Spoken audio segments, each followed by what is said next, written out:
Hello everyone, it's Luke here and welcome to Homemade Reviews, a badly organised and shabby review channel where on occasion I talk movies. So thanks for joining. If you do want to support this big old pile of nonsense, a like and subscribe is always welcome. Let's see how far we can push this utterly homemade channel. Who's with me? Let's go! Come on!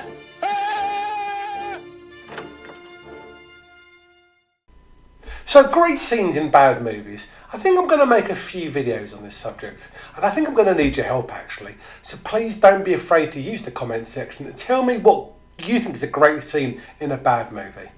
And now let's see what we can do with that. So here's my take on the subject, and as always it is just an opinion, so please don't get angry with me. After all, what do I really know here? I'm just an old bloke from London who likes movies. And we all have opinions, and these are just mine. Now, as we all know, there are lots of really bad movies out there, and I've watched a lot recently. The Grudge, Transformers, Kill Your Friends, Back in Action, to name a few recent ones. I'm sure no one sets out to make rubbish, and in fact I bet most movies start with an incredible idea, or a great set piece, or a strong set of characters to really hang a good plot on. Now, a lot of times these great set pieces remain, but they're not enough to make a great movie. In fact, you could argue that if a movie has a standout scene, it can cause problems as the rest of the film really can struggle to maintain that level of excellence, or you're always trying to chase that same feeling again and it kind of leaves you flat or it fails. So to begin with, I want to talk about a movie that I find utterly disappointing. Like many movies, this one is far too long. The plot, frankly, is all over the place. I also believe it's got some of the worst acting that's ever been committed to film. It's a bad accent jamboree, and of course it stars Daniel Day-Lewis. I'm of course talking about Gangs of New York, but the scene I really want to talk about is the first 5 minutes, that incredible opening scene, which in my opinion is so strong that it kind of ruins the rest of the film. The movie starts firstly just with sound, and then we get an image, then we see a face, and it's shrouded in darkness and shadows. Then there's a razor, a cross, Catholic clothing, religious iconography, and then we see a candlelight that kind of lights a cave-like structure, and we're in a slum. Then we have a father and son, and the whole film is kind of laid out subtly here. We see the battle for faith versus injustice. We see a gang on the way to a fight, or a holy war if you want to view it that way. The camera then moves throughout this structure and we see the sheer poverty and desperation that the dead rabbits the gang in question are living in. There's like numerous platforms. It shows the unsavoury and inhumane conditions in the slum and what these people are really living in. And there's no need for a single word here.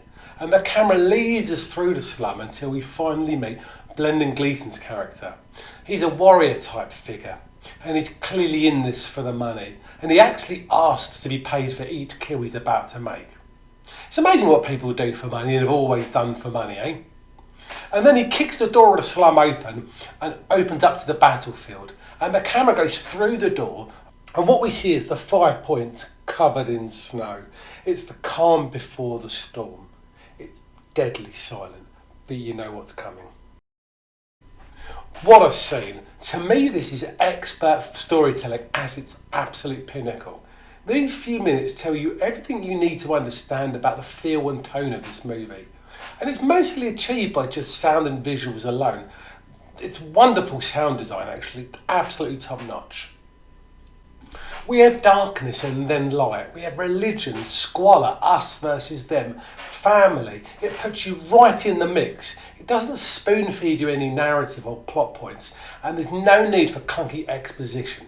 We do this a bit later in the movie, but overall it just looks incredible and you feel like you're actually there. You could argue that Scorsese actually uses a very similar trick to this in the opening of Killers of Flower Moon. Well, to me, if it works, it works. I'm talking about that dance sequence. But for me, the film is all downhill from here. It could be simply that the opening is so good, it's at such a high bar, that it's very difficult to keep up the kind of momentum. But ultimately the film goes into an overlong snooze fest with really messy narrative, terrible acting. It doesn't really know what it wants to do or where it wants to go. It just seems like it's lots of different ideas thrown at a wall to see if any of them stick. But there's no real through line here. Ultimately, the movie just isn't my tempo, which is a real shame because that opening scene is dynamite. Anyway, what did you think? Did you feel the same, or is it just me on this one? As always, please don't be afraid to leave a like and a comment. Tell me about the films you don't like, but the scenes you really do like, so I can build a future video on it. Anyway, that's enough from me. I'll see you all later. Thank you.